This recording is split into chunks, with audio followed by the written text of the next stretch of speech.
to welcome you to tonight's Heinz Pagel's public lecture hosted by the Aspen Center for Physics. I think many of you know that the Aspen Center for Physics is kind of a unique institution.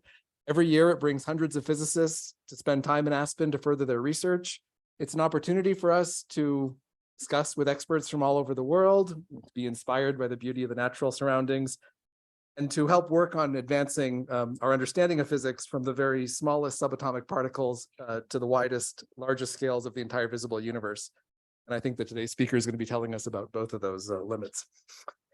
One of the additional benefits, of course, to gathering all these physicists together in Aspen is that it gives us the opportunity to offer events like this one, where we can communicate some of our exciting work that we're doing to you. Our speaker tonight is Professor Tongyan Lin from the University of California, San Diego. Tongyan started off her academic career as an undergraduate student at MIT, after which she made the very long move to Harvard University, where she completed her Ph.D. studies. She did postdoctoral work at the University of Chicago and at UC Berkeley, after which she moved to a position as an assistant professor at the University of California, San Diego. I have it on very good authority that as of 4 days ago, UCSD has promoted her to the rank of associate professor with tenure.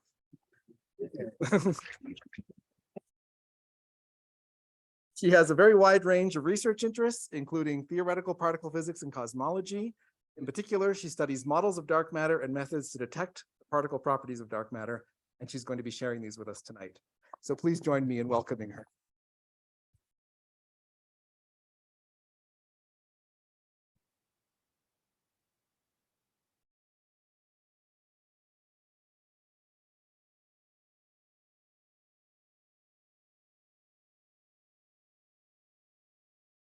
All right, good afternoon or evening. I'm delighted to be here. Excited to see so many faces in the audience interested in hearing about particle physics and cosmology and dark matter.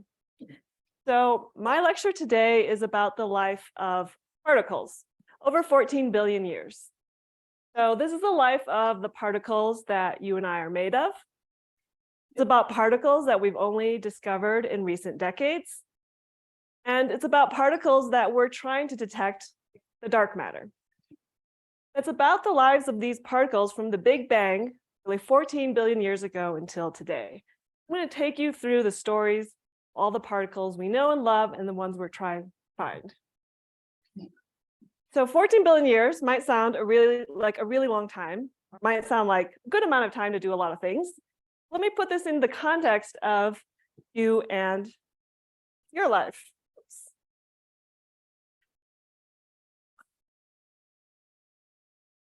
If I ask you where are you from, you might answer you're from a certain state or a country. But we can go and answer this question at the particle level. Where did you come from? Where did we all come from? We're all made of particles. We can break our human body down into these individual particles. Here, this diagram shows some of the common elements, including hydrogen, oxygen, and so on. And let's just focus on the hydrogen in our bodies. It's made of a proton with an electron orbiting it. And I want to ask the question, where did this particle come from? What's the life of this hydrogen atom? We might say the raw materials for the human body came from the Earth that make up you and I. That provides the hydrogen. What provided the raw materials to create the Earth itself? That comes from something much larger, galaxy. We're contained inside solar system, orbiting a star, which there are many, many inside the Milky Way. Well, what provided the raw materials for each galaxy? That ultimately came 14 billion years ago from Big Bang. That provided all of the elements and the materials for what we see today. So think of it in this way, rather than thinking of exactly where you came from or how old you are, think of the atoms in your body. Some of them came from the Big Bang and are billions of years old. That's what we're trying to understand. We are trying to understand the history of particles, and understanding that is very much related to understanding our own history and where we came from.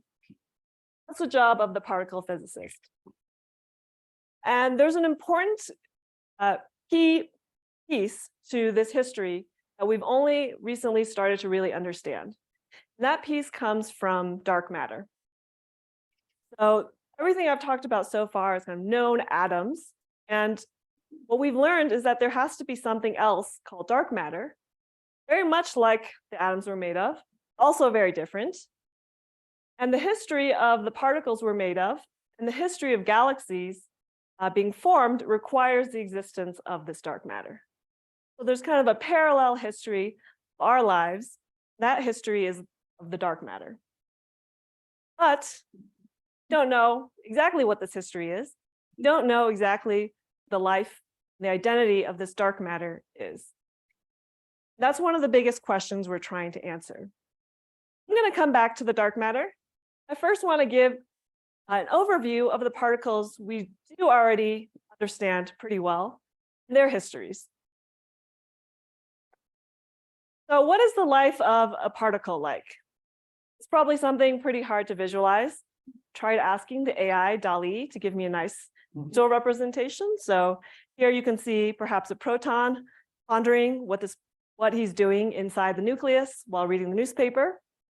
And so what I'm going to do in this talk is something similar. I'm going to try to attribute some human attributes to the particles to give some intuition for what life as a particle is like. Of course, life as a particle is actually extremely varied, extremely diverse, and very interesting. And so what life is like depends really on who you ask. And in this talk, I'm going to focus on the smallest fundamental particles. Everything we know about those fundamental particles is encapsulated in what's called the standard model of particle physics. This table here shows a number of different symbols, each representing a different particle. And there's a lot here, so I just want to break it down to a few attributes of what these particles are like. So these fundamental particles are characterized by, firstly, their mass, how much they weigh. The second thing is their friends, who this particle tends to interact with. Also, how strong that friendship is. Does it interact once every 1,000 years, every billion years, or much more often? Roughly speaking, I'm just going to characterize particle by its mass and how sociable it is. Does it have lots of friends it talks to all the time, or the opposite? So we won't talk about all of these different particles, but I want to give you a flavor of some of the most, some of the particles that were produced in the Big Bang. The first one is the most sociable of the particles. And as you can imagine, we're also social creatures created of lots of different atoms. So the most social of them I'm going to be talking about consists of the particles within the nucleus. So atoms have this nucleus, which consists of protons and neutrons. And within the protons and neutrons, each of them is made up of even more fundamental constituents called quarks and gluons. This is a cartoon of a proton consisting of two up quarks, the U's, and a down quark. And these quarks are extremely social. They interact also with these gluons. And they're so social, it just remains tightly bound. And only until fairly recently did we learn about the internal structure of these quarks and gluons inside. In fact, what's going on is a lot more dynamic than this picture shows. One analogy I like to make is you can think of what's happening here as basically a quark and gluon party. Here's a nice visualization zooming in on the proton, and what's happening inside is governed by quantum mechanics. It's, as I said, incredibly dynamic, lots of stuff happening, fluctuating in and out of the vacuum, and we're still understanding it. So maybe one cartoon you can have as an alternate in your mind is a little disco ball replacing proton. Keep in mind, this is also an extremely exclusive party. It's not just a very exciting party. It's extremely exclusive because we had, until only recently, been able to peek inside and figure out exactly what's happening. This party's also been going on, as I said, for billions of years. So now let's turn to the life of this proton over the history of this universe. This is a diagram starting from the Big Bang on the left all the way to today, 13.8 billion years later. There are a bunch of different milestones in the history of the universe I'm going to populate throughout today's talk. But what happened about a microsecond after the Big Bang was the formation of protons and neutrons. Very early on, we had this extremely dense plasma. And as the universe was cooling off, then you could have the formation of protons and neutrons shortly after. And later, these protons and neutrons could start to assemble nuclei and form light elements. So that's a few minutes later. That's where we have the relic light elements formed after the Big Bang. A process called Big Bang nucleosynthesis. So we have these relic elements living billions of years. But in case you think it's easy to live billions of years, here's an example of the shortest lived particle, top quark. Unlike the up and down quarks inside the proton, the top quark is a much heavier kind of relative. It was discovered fairly recently. Mass is much heavier, and it really struggles to make it past a fraction of a second. This particle lives only millionth of a billionth of a billionth of a second. So basically, this particle is so social, it just kind of vanishes into other particles most immediately. You can see how different the lives, even a single type of particle, the quark is. That's the most social of the particles. The most antisocial of the particles, I'd say, is the neutrino. Neutrino is a particle that's passing through us all the time at any given moment, and yet we really don't feel its effects. Because it's so antisocial, it's not really interacting with us or the stuff we're made of. So there are sources of neutrinos hitting us all the time. This shows sources of neutrinos coming from the sun, called solar neutrinos. There are neutrinos being emitted from the Earth, called geoneutrinos. And when cosmic rays hit the atmosphere, there are also neutrinos being produced. So let me try to give you some sense of how many neutrinos are hitting us and doing essentially nothing. I'm going to make the comparison with sunlight. So the sun emits both light that we're very familiar with and neutrinos. In terms of light, we're very familiar with the intensity of sunlight. One way to characterize it is a number called the power. So it's the rate of energy from the sun hitting us per area per square meter. That number is 14,000 watts per meter squared. In terms of solar neutrinos, that's a little smaller. That's a few percent of sunlight. It's about 30 watts per meter squared. Okay, so how do you appreciate what 30 watts per meter squared is? This, for one, is way brighter than the moon would be. In fact, a closer comparison, I would say, is a solar eclipse. So the last time I was in Aspen, the summer, was 2017, and we had the total solar eclipse. There's me at the top of Aspen Mountain viewing the eclipse. Actually, it was still too bright in Aspen at the time. It wasn't a total eclipse. I think a closer comparison would be if you were in Cheyenne, Wyoming at the time, viewing that eclipse, you would view this massive dimming of the sun, but it was still pretty bright. That was very comparable to solar neutrinos.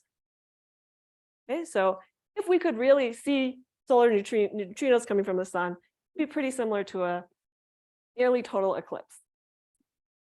That's a lot of energy coming at us in terms of neutrinos. Another way to do this counting is in terms of particles. Sunlight is made up of many, many photons, and I don't want to read this number out to you, but it's a large number of photons. Neutrinos, it's about 1 million times smaller. It's still a really, really large number. Quadrillion, I believe, is the correct prefix. So with sunlight, there's many ways that we, of course, rely on it and can absorb its energy. How many in the audience have solar panels, for instance? Well, this is not California, so not that many, but good, a few of you. Okay, so good. Solar panels, for instance, are one way we absorb sunlight and can absorb all of that power. And they're pretty efficient at turning that sunlight, the energy from sunlight into electricity to power all your devices. How much energy would a solar cell absorb from neutrinos? Well, basically zero. Okay, so this is not a source of clean energy now. So what would it take to get some of that energy from the solar neutrinos? Instead of just a nice slim solar panel on the surface of your home, what you need is basically a 4-story tank of liquid scintillator mineral oil, essentially. This is a picture of the Berkeley experiment. Some people standing inside the experiment to give you a sense of the scale. So once you've have this assembled this enormous experiment, all you have to do is wait a year, and then you'll detect the energy from 200 neutrinos. That was done fairly recently in 2012. That's a measly amount of energy being collected in the form of solar neutrinos. Of course, the goal is not to collect energy, it's to understand neutrinos and the sun. Okay, so that shows you exactly how antisocial those neutrinos are, and why it's only been in past decades that we really started to understand neutrinos well. But we have, and in doing so, we've been able to make predictions and really understand the life of neutrinos. In particular, we can predict that there are neutrinos also produced in the Big Bang. In addition to all these sources of neutrinos, cosmic neutrinos. And so there's kind of a uniform bath, very low energy density, but it's there, and there's all these cosmic neutrinos produced in the first seconds of the Big Bang. So going back to my timeline of the history of the universe, in between the protons and neutrons and the light elements, I also have folic neutrinos being formed, and basically not doing much until today, just being this cosmic neutrino background. But still, these cosmic neutrinos are another important way we understand the history of our universe. So the last particle we know and love that I want to talk about is the photon. Of course, this is what light is made of. It's extremely important in engineering and our daily lives in science. It's really the superhero of the particles, in my opinion. And there's so many sources of photons and so many different lives. But one thing about photons is they're also billion-year-old photons produced in the Big Bang living until today. This has a special name called the cosmic microwave background, which is relic light from over 13 billion years ago. Early on, we had this Big Bang in which we had a very hot ionized plasma, and any photon that was around then would bounce off and create some new particles, and it didn't last very long, in essence. As the universe cooled, then all this ionized stuff formed a neutral gas of hydrogen, and then the photons could then just really go on its merry way for billions of years, not doing much. But this source of relic light from 13 billion years ago is an incredibly important probe of the history of our universe. Going back to this history of the universe, around 380,000 years ago is when these relic photons were actually formed, and they've been traveling through space to us today. And detecting these relic photons can reveal our history, especially what was happening around the time that these photons were formed, as well as everything after. And that was first discovered in 1965.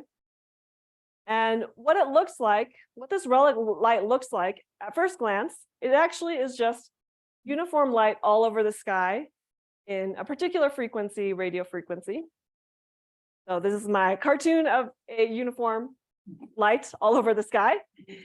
And that by itself is actually pretty informative. Even more informative was that if you looked more closely, it was not exactly uniform. There are all these bright and dim spots, or hot and cold spots. These are extremely tiny fluctuations in brightness or the hotness or the warmth of this light. But by now we have precision measurements of it, and it's extremely revealing of what was happening in the universe. So through the effects of gravity, the pattern of hot and cold spots can reveal what was present in the universe at early times. So an analogy I'd like to draw to help understand this is just to imagine a pond, and there's a lot of ripples on this pond. Some of them are caused by wind, some of them are caused by fish, rocks, etc. Say you don't really know what, you don't measure the wind directly, but if you just carefully monitor all the pattern of ripples, you might be able to infer something about the wind that was there, or the rocks or the fish. So that's what we're doing. The game is to use the pattern of disturbances here to reveal what the properties of the disturber were. In the case of the cosmic microwave background, the disturbances are caused by gravitational effects of other matter components in the universe, whatever else was around. And this is where we found something really remarkable. This is one of the main pieces of evidence, the hidden universe, well beyond what we are made of. So one thing revealed by the cosmic microwave background is the following energy budget of the universe. So this is a pie chart showing the different components of the energy budget. Everything I've talked about so far, all of those particles, is only in this small slice of about 5%. We have a large component, 5 times more, of dark matter. We have an even larger component of dark energy. There's an entire hidden universe that we need to understand. The one thing that I'd like to address is, well, okay, so there's a bunch of other stuff other than atoms, dark matter, and dark energy. What exactly is the difference between them? Why am I only talking about dark matter in this talk? There's all this other dark energy. Instead of trying to answer this at a technical level, I'm going to just try to draw, again, an analogy. Imagine you're on a ship and you're in a room and you're basically locked in your room. You're locked in your room. You see that there are people in other rooms. You might be able to wave at them. You're stuck in this room. It's you. And you know that there's a ship carrying you, but you really don't know how the ship functions, what's going on exactly in the ship, what it's made of, what its structure is. That's like the dark matter. It's carrying us through the universe. We're living inside this dark matter structure.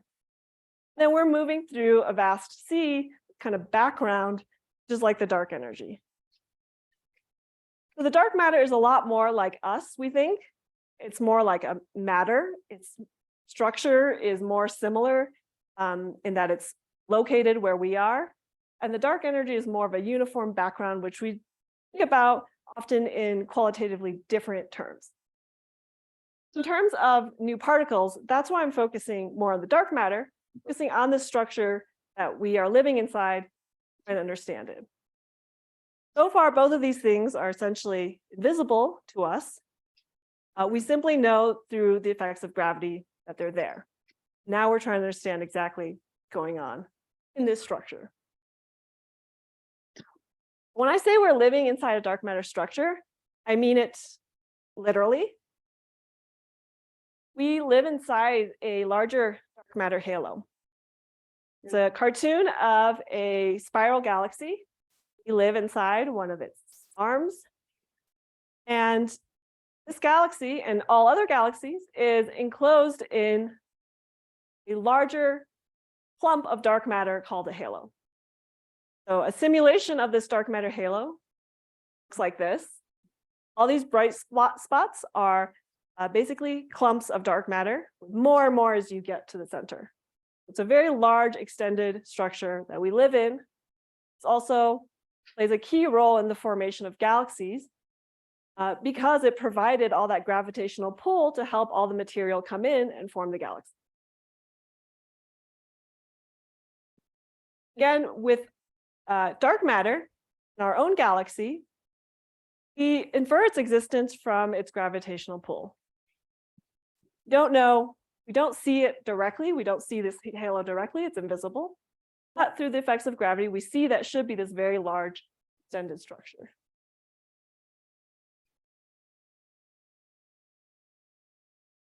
So let's go back to the history of the universe. We've learned now through the relic photons that there has to be something called dark matter. Just from what was present in the early universe, as well as what's present today. In this timeline, over the first billion years or so, we had the formation of the first dark matter halos. It took many hundreds of millions of years. And what that means also is that there had to have been dark matter formed in the very early universe as well, in the Big Bang. We don't know exactly when, that's what we're trying to figure out. But sometime before the neutrinos and light elements were produced, the first fraction of a second, I think that there should have also been relic dark matter being produced and then living many billions of years. So the question that I work on, that many of my colleagues are working on here, the center, is what is the hidden life of this dark matter particle? How exactly was it produced in the Big Bang? What happened all the way along that formed these dark matter halos until today? Another way I would put this is, what is the fundamental particle physics of dark matter? What is its mass, friends, and sociability? And back to my analogy.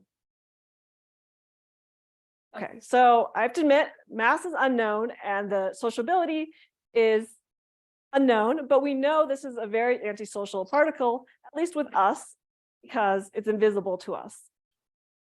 This dark matter behaves a lot more like the neutrinos I talked about, but unlike cosmic neutrinos, there has to be a lot more of the dark matter.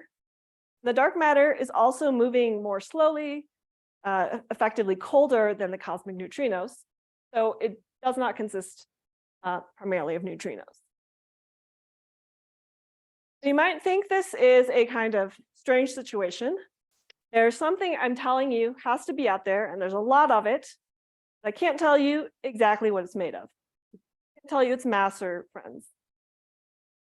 The reason is that we have observed dark matter on very large, enormous astronomical scales. We're able to tell about, figure out its existence from its gravitational pull. So let's think of something else that is invisible that we encounter on very large scales. It's actually difficult to figure out exactly what it's made of. That's the air in this room. So the air in this room is made of atoms. We rely on its existence. We know it's there. We know it's there for a very long time. And yet it was only relatively recent in human history that we could really demonstrate and understand that this gas in this room is also made of tiny, not subatomic, atoms undergoing random motion or Brownian motion. So undergoing this very random motion with many, many of these atoms. So I think the situation with dark matter is similar. We can measure it, we can infer its existence on very large scales through many methods. Yeah, the hard part is really figuring out the smallest scales, what is it made of? And that's something that doing in particle physics with a lot of progress, but only relatively recently in human history.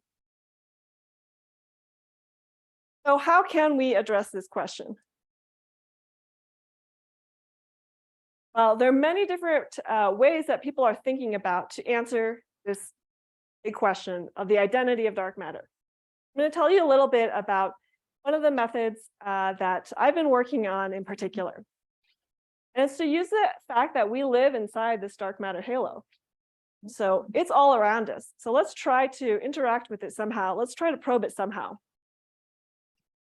And that's the goal of a field called direct detection, to directly interact with the halo.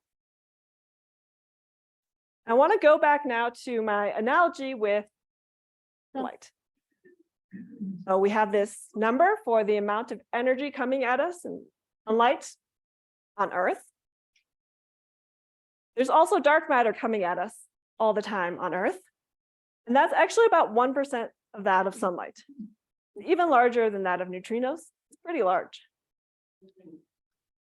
And you can ask then, what does that mean in terms of particles? And there we don't really know because we don't know the mass of the particles. So the number of particles hitting us in time, we can only guess for now. But we know that there's some energy, or we expect, based on all the gravitational effects I'm talking about, that there's some amount of energy hitting us all times. And so let's try to detect or absorb some of that energy. How much energy can we absorb from this dark matter power? And if we can characterize that energy absorption, what can we learn about the properties from dark matter? That's what we're trying to do. And there are different ways you can do this depending on exactly what the dark matter is made of. So what we want to have is a variety of different techniques to absorb this dark matter energy, and depending on which technique picks up a signal, then we can start to learn about the properties. So one thing that has to be true, that generally is true, no matter what type of dark matter experiment we're talking about, the experiment has to be well shielded from things like sunlight or other environmental noise, because all of that would swamp the energy you get from dark matter. So these experiments are typically located deep underground. There are some examples of mines in Ontario and South Dakota, 1 to 2 miles underground. Because the dark matter doesn't interact so much, it would be able to reach the underground experiment. Everything else be shielded. A lot of other things can be shielded underground. So then the game is to sit in one of these mines and try to figure out what we can see, how much energy we can absorb. One of the biggest experiments trying to do this is called the LC experiment. And if an experiment like this were to see something, it would be indicative of some candidate like the weakly interacting massive particle. So this experiment contains an enormous tank of liquid xenon. I'll show you a cartoon of how this experiment operates. If the dark matter were to come through, it would hit a nucleus inside this tank, and that would release some light. We'll see the light flash in a moment. As well as some charge, the red dots, which are drifted up to the top of this detector. That's the kind of experiment you need to detect one type of dark matter candidate. Other types of dark matter candidates can leave different signatures in experiments. Another dark matter candidate that I've worked quite a bit on is one that's more similar to the electron. So think of it as an electron, but maybe its mass is a little different. It has similar friends, but it basically doesn't like to talk to those friends. It's extremely antisocial. So it's the antisocial version of the electron. This dark matter comes in and passes by a nucleus. It might excite an electron and ionize an atom and create some excess charge in material. So this kind of dark matter model, this candidate, would create excess charge in matter in a similar way that light does. Think of it almost as creating excess charge or current, similar to the solar panels we were talking about. And so detecting this is very different because you want to think about what light does. Now, you don't necessarily want to use solar panels themselves because that's just absorbing their energy. We want to do a little bit better. We want to learn exactly what this dark matter is doing. So one way you can do that is actually something you guys can help with. Hopefully you all have phones that you've not been looking at the past 40 minutes. Any volunteers for your phone? Great, I only saw a few hands, so you're gonna need to get your neighbors, your friends, your family, because I'm gonna need you to smash up your phone and get the photo sensor inside. Your iPhone or whatever phone you have has a nice photo sensor, it's sensitive to light. You need a few 100,000 of these. I also need to wave a magic wand and upgrade these to scientific quality. And then what you do is you take all your camera sensors, essentially, and take them underground, dark room, and take a very, very long exposure. Okay, so we don't want to see what we normally take pictures of. We just want to wait for dark matter to come by, leave some signature. And so this is an example of one such image taken by the Sensei Experiment. You see lots of different things going on in this picture. There's an exposure in the dark, and there's still electrons, X-rays, muons, other particles coming by, leaving some bright hits. But you also have candidate dark matter events. Those are the very faint dots in between, if you look closely. Those are the kinds of things that we're looking for.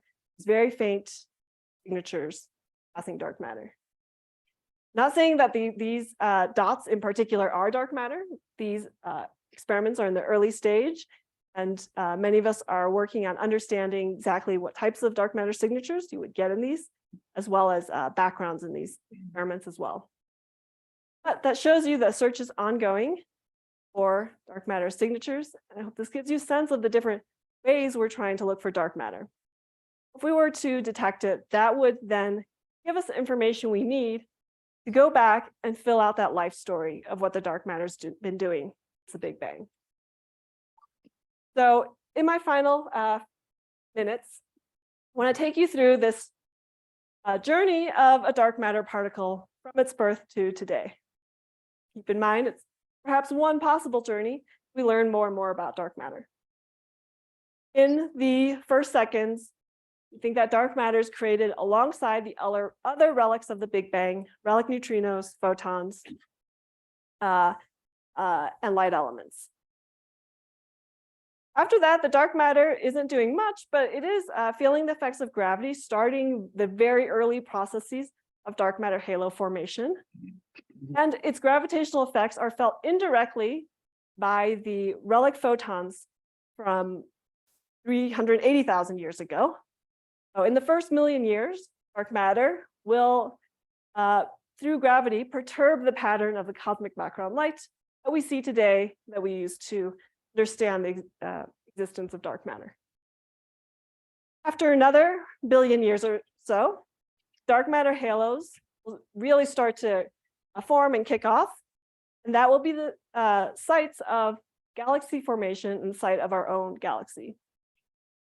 That's up until today, and I hope sometime in the near future, this dark matter particle will reach one of our sensors, deposit some energy, and allow us to really figure out exactly what's happening this journey of the particle over its entire lifetime.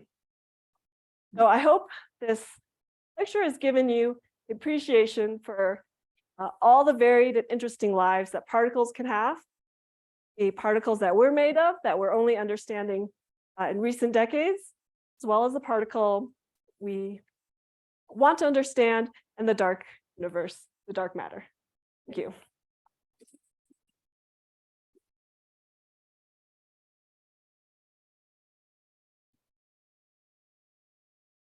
We have some time for questions. Please put your hands up. You want us to repeat the question for the folks on Zoom.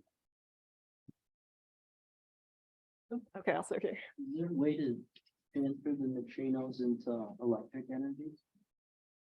The question was, is there a way to transfer the neutrinos into electric energy? And we can, but it's such a small amount. It's not very efficient compared to the total amount of neutrinos. Actually, yeah, that's why, as I said, not a source of clean energy anytime soon. Yes. Do dark matter particles attract to each other? Yes, dark matter. Oh, sorry. The question was, do dark matter particles attract to each other? The answer is yes. Dark matter particles definitely attract to each other under gravity. And we don't know whether it tracks to each other under additional interactions. So maybe it has some additional sociability with itself. We call it self-interaction. And that might lead to some extra pumping beyond gravity. That's one of the questions we're trying to answer. Yes. I understand your explanation for the deflection of the orbits of galaxies and stars to infer the amount of dark matter. But what observational data do you have for dark energy? So the question was about observational evidence for dark energy. And again, that's coming from the relic light, the cosmic microwave background. So the effect of the dark energy is a baseline expansion for the universe. So that's something I didn't have much time to talk about, but the universe is expanding and galaxies are getting further away from each other. And by measuring how fast that happens, that's a way to infer the existence of energy, things moving away from each other. Follow-up questions to that? Okay, yes.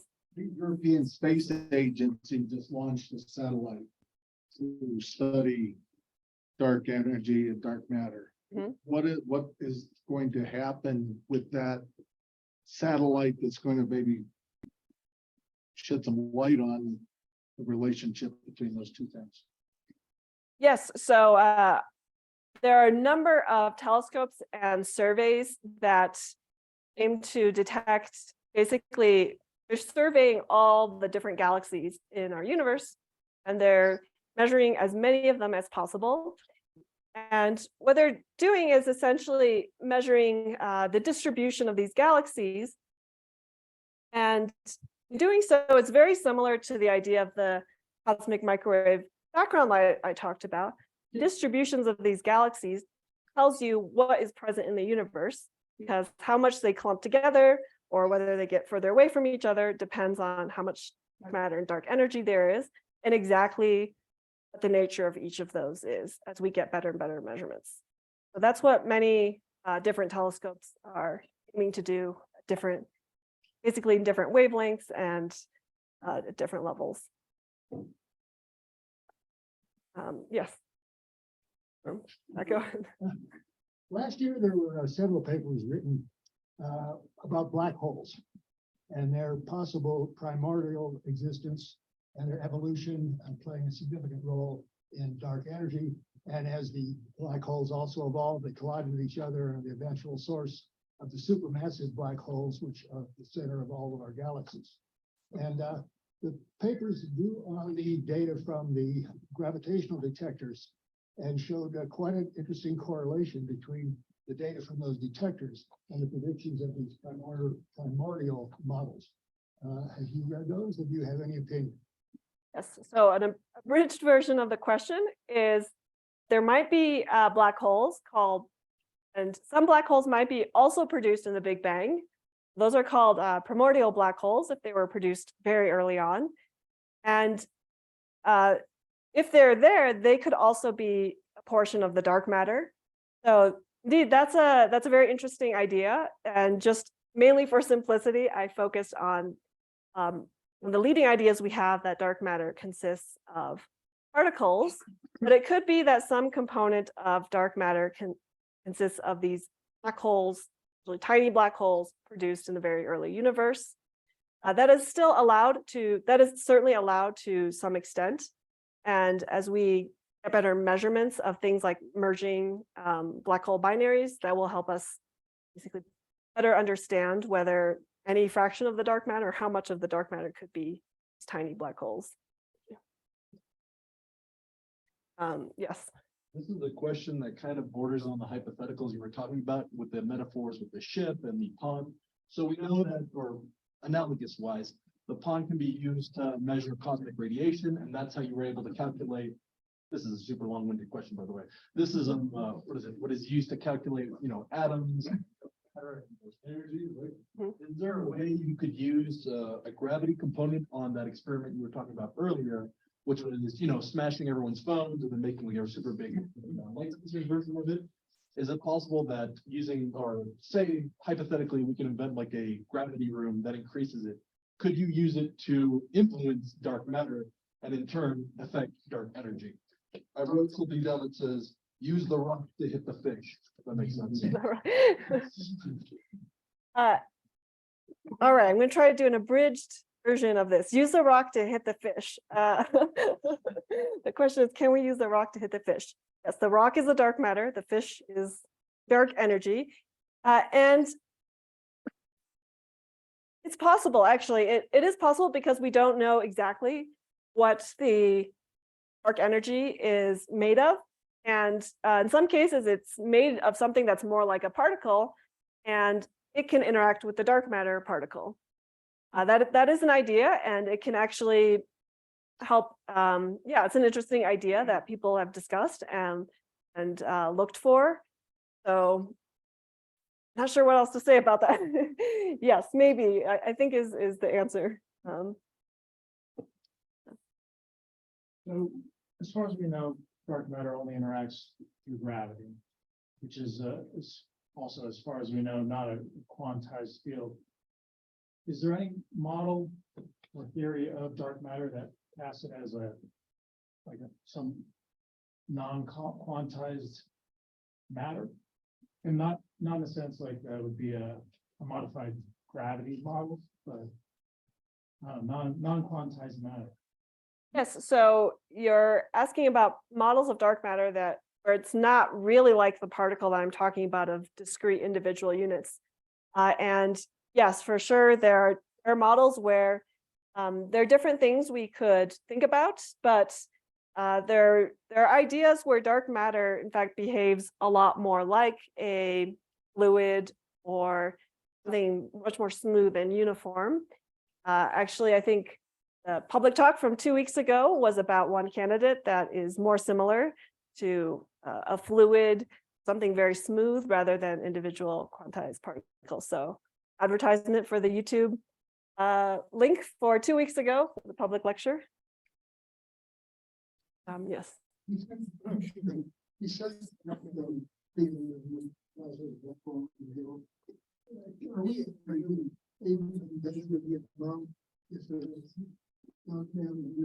Organic substances on Earth, such as your body, tree, anything like that.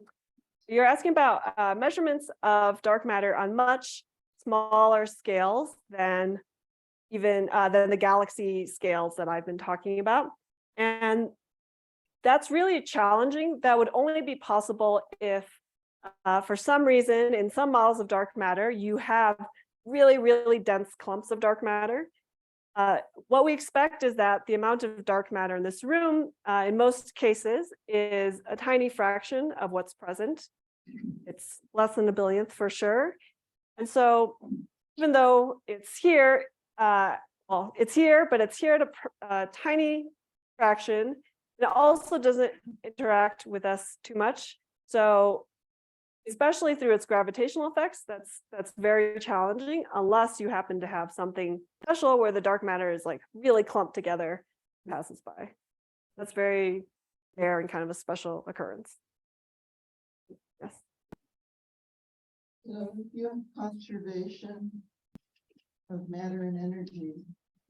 Why is dark matter and dark energy different percentages in your theory? Yes, you're asking about conservation of mass and energy in this pie chart I showed of different components. So these names can be kind of confusing because dark matter, it has mass and it also has energy. Dark energy, well, that just has energy. So I am doing a total energy budget of the universe, and there's still a sense of conservation of energy. It's just the name dark energy maybe makes it sound like the other pieces don't have energy, but they do. Yes. Is dark matter and dark energy like energy and matter that's not dark, like E = mc squared? Is there the speed of light involved in dark matter and dark energy? Yeah, so you're asking about, I think going back to this mass and energy and E equals mc squared, you're asking about dark matter and dark energy in this context of this equation E equals mc squared, right? So that equation definitely applies to dark matter if it consists of a particle. So that's an equation telling us how much energy is associated with a particle of a given mass. So that's actually how I obtained this number of how much energy is hitting at us in the form of dark matter on Earth. But that equation doesn't really apply to dark energy because, as I said in my kind of analogy, dark energy is really something quite different. So instead of thinking of it in that particle terms, we don't really, well, sometimes we do, well, often we don't. And so that equation equals mc squared also doesn't apply, even though it has the name energy, the word energy in its name. So it's a confusing terminology. Yes. You suggested that you measure dark matter by detectors that collect energy. Mhm. And you suggested that the effect of dark energy is to increase the rate of expansion of the universe, which is something that you might think that gravity does, and which is more or less associated with mass, which is sort of like particles, right? So are we naming these things the right thing? In other words, should dark energy be actually called dark matter, and dark matter actually be The question is, dark matter be called dark energy and dark energy be called dark matter, and for reasons that I won't entirely repeat. So one thing I don't think dark matter should not be called dark energy is because dark matter is a lot more like regular matter that we're made of. And of course it has energy, but so does regular matter. Everything has energy through this equation that we just talked about. So in that sense, I'd rather call dark matter. I think it's the dark energy one is, I would leave that one more up for a renaming if there was a good candidate, because it's so, there's a lot of debate and discussion about exactly what it is, but that's the one I would leave more up for renaming. Yes. You mentioned these underground experiments in order to keep them solar power. If you're trying to shield from something like solar power, which we observe has like so much potential to pollute that, how is it that dark matter particles wouldn't be shielded that way? Yeah, the question is, why is it that deep underground, the dark matter particles aren't shielded if you're shielding everything else? And that's because of our inference, or our what we think is true about dark matter is that it really doesn't interact much. It really passes right through things, very similar to the neutrinos we detect, some of which those experiments are also located deep underground to shield from the sun as well. So because of lots of evidence that dark matter doesn't interact, I think it mostly just passes right through the surface of the Earth into the mine. Great, yes. If there were a phenomena that has as yet been discovered that causes the wavelengths of light to become elongate as a function of the distance over which it travels, rather than being caused by the Doppler effect, would you really need the dark energy plug? If there's something else that did exactly the same thing that dark energy did, would I still need dark energy? No. Or sorry. The universe we're not expanding, and the Big Bang hypothesis was therefore not correct, and the universe was infinite and static.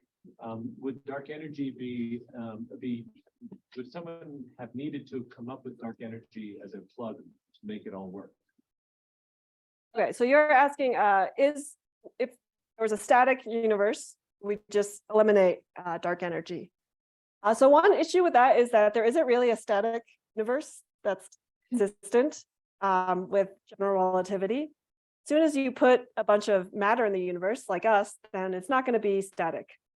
So that's basically one difficulty with that idea. As soon as there's some matter, you're either going to have some dark energy and keep expanding like we are, or don't have the dark energy and actually just crunch back together, which we don't want either. It was infinite in all direction, in which case it wouldn't be a center towards which it would be pulling. Even if the universe is infinite, and that's what we assume in our calculations, that's what we assume. If it's a static universe with a bunch of matter, it doesn't stay static because general relativity tells you things are more dynamic, things change, and it would either be expanding or contracting, really. I think we have time for one more question. Here. Why do you think dark matter isn't evenly distributed in galaxies, but in some areas? Yeah. The question is whether dark matter is evenly distributed, and it's because of gravity that we don't think it's evenly distributed. On these really big astronomical scales, there is so much dark matter, and through the effects of gravity, it will start clumping at some level. And that clumping is important because it allows this halo to form. It's because it's very cold, it doesn't do very much, but it definitely feels gravity, so it's got to start clumping.